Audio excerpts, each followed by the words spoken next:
Përshëndetje të nderuar miq, do të flasim për protestën nesër që është një moment i shënuar, sepse është njoftuar që do mblidhet kuvendi për herë të parë, pra kuvendi qytetar i kësaj proteste që po bën gati 50 ditë në shesh dhe po kalon mezin e muajit korrik. Për të folur për protestën, e curinë e saj deri tani, çfarë mund ndodh nesër në kuvend dhe gjithçka tjetër, kemi të ftuar zonjën Nira Kurti, një aktiviste qytetare e angazhuar në protestë të çdo natë në shesh ka qenë aty. Do na flasë për atë që pritet të ndodhë. Ira, përshëndetje dhe faleminderit. Përshëndetje tani, faleminderit për ftesën tuaj. Ira, çfarë do ndodh nesër në këtë kuvend që do themelohet? Çfarë është parashikuar në dijenin tuaj? Apo akoma nuk ka diçka konkrete që të jetë diskutuar me protestuesit? Grupin e punës? Me protestuesit është thënë nga iniciatori që mori Edvian Kulluri, që mori iniciativën për kuvendin, e ka marrë aprovimin e grupit, a jeni dakord atje, edhe të grupit punës, po edhe të protestës një herë ka folur për këtë. Por pse ju bashkova unë kësaj nisme është sepse dëshira ime ka qenë bashkimi i të gjitha zërave. Unë po t'jem e veçuar, një zë i veçuar, a ndigjon as e ndigjon njëri. Po, nëse zëri im bashkohet me të tjerët për të njëjtin qëllim, atëherë kjo sjell forcën, sjell edhe konsolidimin e mendimit. Është mendimi del më i pjekur, pra vendimi del më i pjekur e të gjitha. Këto. Sepse është kollaj të gjesh qimen qull këtë tjetri, por edhe të gjesh defektet, puna është që të jesh prezent edhe të bisedosh këto defekte që mund të ketë pretendime nga njerëzit dhe gjërat të ndryshohen që të bëhen sa më të mira, sa më të dobishme, ligjore, të ketë transparencë 100%. Pra ftesa për kuvend ka qenë e hapur për të gjithë. Nuk është mbyll dera askujt, përveç atyre që janë në kupolat e larta të policisë, të partive, edhe që kanë kryer krime. Kupton se para se të jesh antar i një partie ti je qytetar, dhe kjo është një drejtë civile, nuk është një drejtë thjesht politike. Si do bëhet ky filtri, sepse për shembull për disa protestuesit, kryeministri ka nxjerrë një listë me vepra penale që kanë kryer apo kanë qenë të dyshuar nga vetë protestuesit. Shiko, ne jemi një vend i vogël. Ne jemi vend i vogël, të cilin pak a shumë e njohim njëri tjetrin. Edhe asnjë gjë nuk ngelet enigmë për shumë kohë. Ja di, po puna është si ta filtrojmë të vërtetën nga fashetemet, se ka dhe shumë fasheteme, ka dhe shumë keqdashës, të cilët të japin informacione të gabuara, edhe bëjnë, nuk e di se kujt i shërbejnë, se duhet ta kem ashtu, po kam dëgjuar plot gjëra të pavërteta. Dhe pse dua unë edhe çfarë duam që na mbledh neve në këtë kuvend, në këtë mbledhje nesër që duam të krijojmë kuvendin, është që të vim në mbështetje të protestës, pra të jetë një bërtham prej 300, 500 dhe të ketë një këshill 150 vetash që edhe njëri nëse bjen janë 149 të tjerë që ta mbajnë protestën gjallë, sepse që t'jenë edhe atje për mbështetjen, edhe për organizimin, pra t'jenë njerëz të besueshëm që nuk të lejnë në balt, në kuptimin deri në realizimin e atyre kërkesave që neve kemi ngritur.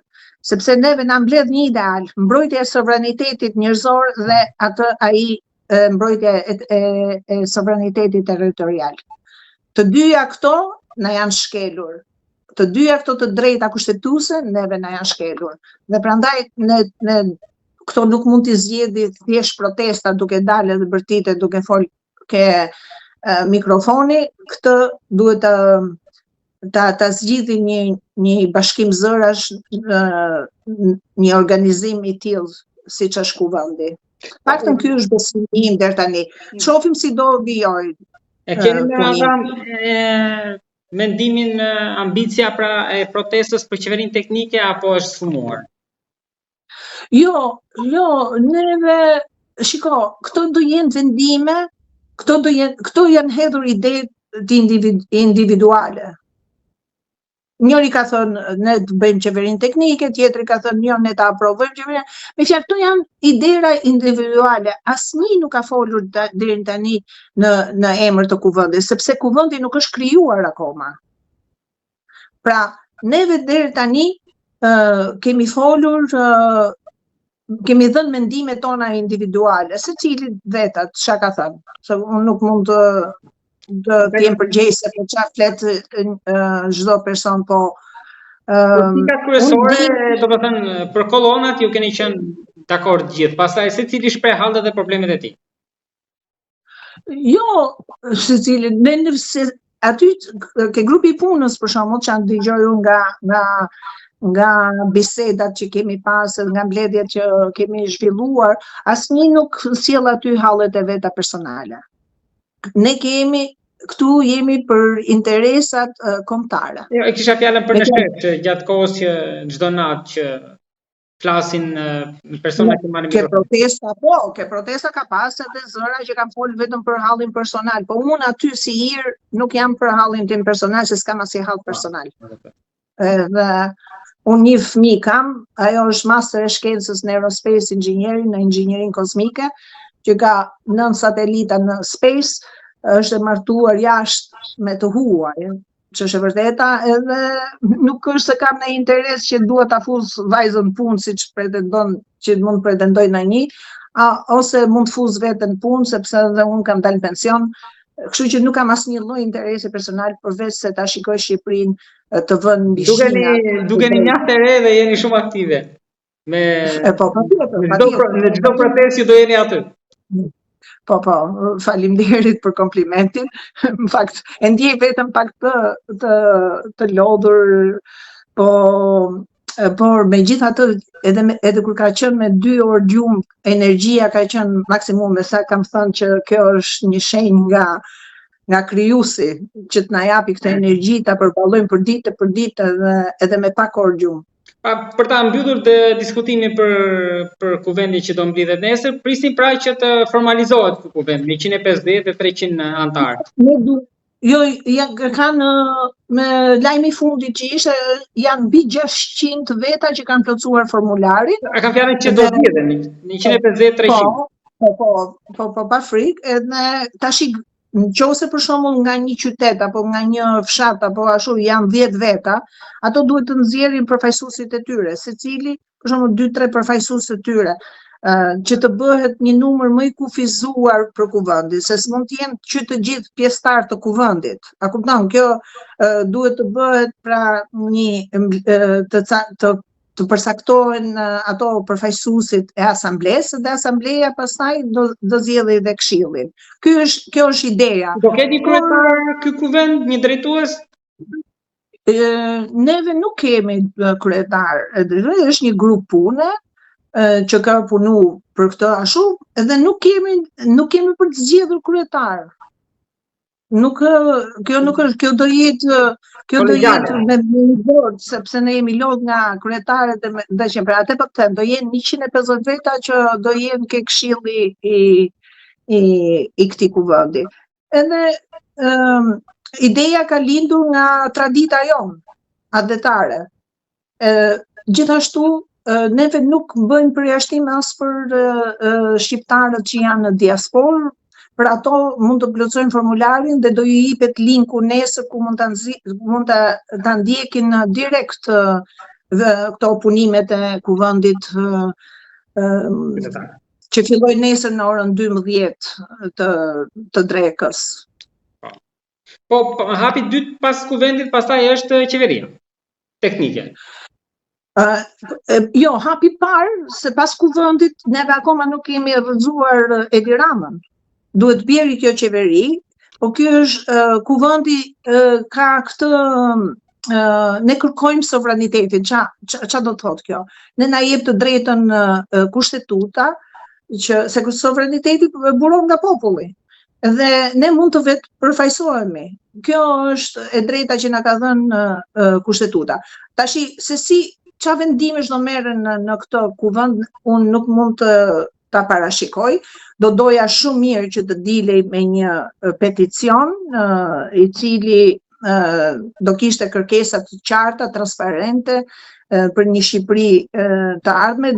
Unë vetë kam propozuar që të ngrihen grupe pune për çdo specialitet dhe sidomos juristat kanë një detyrë të veçantë për të evidentuar, dokumentuar edhe për të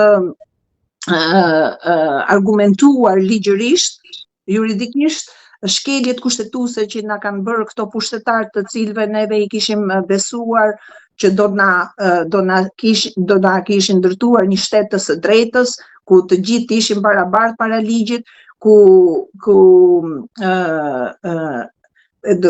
punësimi do ishte në bazë të meritokracisë, ku prona nuk do të dhunohej, do të jetërsohej, pra ne do kishim një shtet të së drejtës. Ku jemi ne sot? Neve na kanë marrë me marrëveshjen e 2008-s Rama Berisha, na kanë marrë të drejtën e sovranitetit njerëzor. Pra ne nuk kemi as sovranitetin nga Bashkimi Evropian për anulimin e ligjit për investime strategjike këtë javë që po mbyllet. Marta Costa që kryeministri ka premtuar që ligji do ndryshojë. Flas për investime strategjike që është kontestuar më shumë këto kohë. Këtu nuk flitet për anullimin apo shfuqizimin e një ligji. Këtu flitet për një sistem, jo. Këtu flitet për një sistem të kapur. Ti nuk ke asnjë lloj institucioni ku në ditët e sotshme ku ti mund të ku sovrani ka fjalën. Prandaj neve na ka ngelur rruga protesta. Dhe ne duam e di që për shembull mbledhja e nesërme nuk ka rëndësi, me fjalë nuk njihet juridikisht, por ka një rëndësi të jashtëzakonshme shoqërore bashkimi i këtyre zërave. Dhe si e mendoj unë dhe si ç'a do propozoj unë për kuvendin është të mblidhen këto specialitete, të krijojnë institucionet ndaj t'i quajnë akademira dhe këto të jenë edhe si celulat që të furnizojnë në të ardhmen qeverisjen e vendit. A kupton se nga shkëmbimi i mendimit të specialistëve të njërës fushë vjen edhe zhvillimi. Atje këta prej që të furnizojnë lumin e maskë më pas. Patjetër, edhe jo vetëm kaq, po është kjo do shërbej për të ardhmen edhe për ato që janë diplomuar rishtazi, sepse do kenë një pikë orientimi për karrierat e tyre ku ato mund të mbështeten. Kështu që unë e shikoj me shumë interes grupimet në bazë të profesionit. Ira, kishit menduar që kur nis protesta që do kapte 50 ditë? Jo, unë mendova që do ishte deri 3 ditë, një javë. Nuk më shkoi mendja që do zgjaste kaq shumë, aq më tepër kisha një frikë, biles që e shpreha ke disa nga shokët tanë që janë organizuesit fillistar të protestës. I thash duhet të marrim ca vendime të shpejta, sepse fillon vapa, fillon plazhi, fillon kampionati botror, por asnjëra nga këto nuk ndikoi njerëzit prap ka ditë që mund të rallohen, por ne dim që shumica se janë edhe shumë që nuk kanë dalë në protestë. Se kur bëhet marshimi në rrugët e Tiranës, dalin ke penxhere duke lanë, ose dalin lejnë punën, dalin ke pragu derës duke përshëndetur protestuesit. Pra janë shumë e shumë që na shkruajnë në privat që nuk mund të jenë aty fizikisht. Me zemër janë aty. Po, janë nga rrethet që nuk mund të vinë aty fizikisht. sepse është dhe kosto e lartë, por që të gjithë vuajmë të njëjtën gjë, kapjen e sistemit. Më shumë nga Tirana ka. Ndryshimi nga kryeqyteti vjen gjithmonë. Po sigurisht, po këtu është edhe përqendruar popullsia më e madhe e vendit. Këtu kanë përqendruar shumë institucione dhe ato që ishin në përrethë kanë ardhur, si kadastra Vlorës, kadastra Shkodrës, kadastra Durrësit, e shumë institucione tjera. Ira, keni menduar një valë të tretë të diasporës si mund të vinë, se 2 herët e para ishte me numër të konsiderueshëm? Dgjoj, unë nuk mund të parashikoj, por e di që diaspora është me ne. E kam të qartë, unë jam një e kthyer nga diaspora për këtë qëllim. Për ndryshimin e këtij sistemi, për të ndihmuar vendin tim të vet mbi Shina, për t'i treguar se si bëhet shteti i së drejtës, dhe si bëhen institucionet e pavarura, dhe si funksionon në mënyrë normale si në një vend perëndimor një shtet. Se kene ka rënë shteti. Ne s'kemi shtet, ne kemi vetëm 2 kryetar partie që na tërheqin zvarr, por është shumë domethënëse edhe këto fotot që kanë bërë ose pikturën që kanë bërë protestuesit Berishën e PD-s me një krah dhe Edi Ramën e PS-s nga krau tjetër, duke tërheqë zvarr popullin. Është domethënëse ajo. Është shumë domethënëse. Kështu që kjo nuk duhet lejohet, sepse këto e përdorën shtetin për të hequr nga si forcë pushteti, duke e shantazhuar, duke i hequr nga puna njerëzit që ishin kritik, kashi qeverisjes së tyre ose programeve të tyre, filluan duke vënë gjoba jo proporcionale bizneseve të vogla, duke futur kështu frikën edhe duke ngjallur ato, po kjo frikë është thyer tani, të njëjtën gjë të vazhdon edhe po bën. Një profesor sot lexova një lajm që një profesor universiteti ishte përjashtuar nga puna, se ishte pro protestës, kishte dalë në protestë. Shembulli i diasporës që u vun gjoba jo proporcionale, gjobat maksimale gjitha makinave që ato kishin ardhur për protestën. Protesta është një drejtë kushtetuese, gjobat janë të palishme, po ti nuk ke as një gjykat që të ta dëgjoj edhe të vendosi kjo gjobë duhet paguar apo jo. Edhe ato që është më e keqja, që është prap një shkelje e kushtetutës për lëvizjen e lirë të qytetarëve, ato bllokun edhe kufirin, nuk i lanë të kalonin. Kjo disa shkelje rëndësh kjo, e të drejtës njeriu të duan të futen në Evropë, është e papranueshme. Ira, e keni parë atë nismën e re të Spiropalit për kontratën e re sociale shoqërore, demokratizimin e partisë? Unë e pash, e lexova dhe komentova ke shkrimi i saj, edhe kërkova falje që kam dorëzën në fundit ajo i drejtohet partisë vet, por i thash që je i vonuar, se të paktën këtë reflektim duhet ta kishit pasur që në 2008 kur centralizuat pushteti në duart e kryetarëve dhe na e morët neve të drejtat tona. Qysh atëherë duhet të kishit reaguar. Do të ka qenë deputete më duket atëherë, apo ka qenë? Po unë nuk e di, tash nuk maj shënime për këto, po si përfaqësues unë e them, nuk e kisha, nuk e atakova atë personalisht, e takova si figurë deputeti, me fjalë, ato deputet që e pranuan dhe ngritën kartonin kundra interesave tona kombëtare, për mua janë në shkelje të ashtu, sepse është mirë, prandaj unë dua që grupi i juristëve të punojë, sepse këto kanë shkelur demokratizimin e normave të demokratike brenda partisë që e kërkon ndeni 9 i kushtetutës. Pra partitë që përfaqësojnë popullin edhe nxjerrin përfaqësues duhet të kenë të zbatojnë brenda tyre normat demokratike. Gjë që neve kemi gjithë ato evidenca se kanë dalë vetë, kanë folë.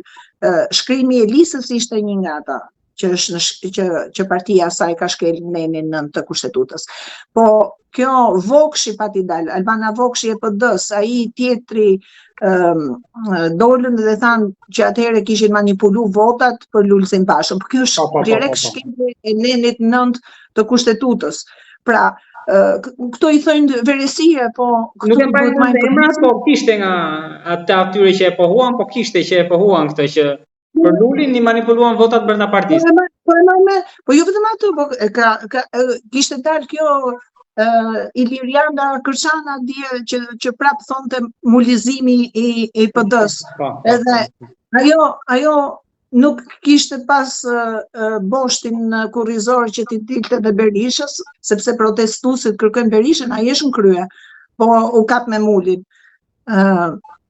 Duke i quajtur mulizimin atë, po gjitha këto tregojnë për shkeljen e nenit 9 të kushtetutës. Pastaj ti ke shkelje të nenit 1, 2 dhe 3 që flasin për sovranitetin dhe për gjithë përfshirjen në zgjedhje, që është e shkelur. Ke nenin 41, 42, 181 që këto e kanë shkelur, që është e drejta e pronës, se si fitohet prona, se dhe si trashëgohet prona, etj.